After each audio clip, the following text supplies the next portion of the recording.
Hozirgi obzorimiz qish mavsumida hammani uyda bo'lish kerak bo'lgan sabzavotlar haqida bo'ladi.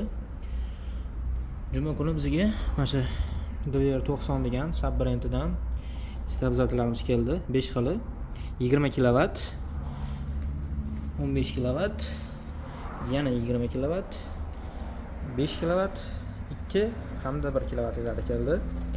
Bularni ustuvorlik tarafi nimada deb aytsanglar, 20 kilovatni bittasi 45 dan ko'tarib 280 dan tushirib bera oladi. 15 kilovatni ham 90 dan ko'tarib 280 ga tushirib beradigani bor.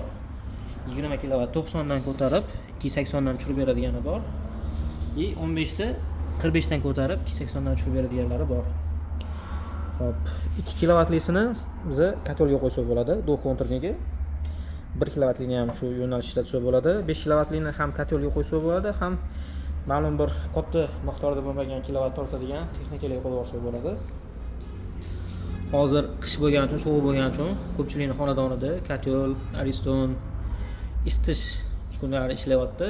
Shu sababdan tok 220 kelmaydi.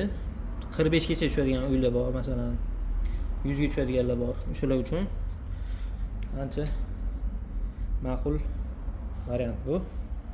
Narxlarini agar qiziqadigan bo'lsanglar, plus bosib olsanglar, tashlab beraman. Mana bittasini yoqib ko'ramiz.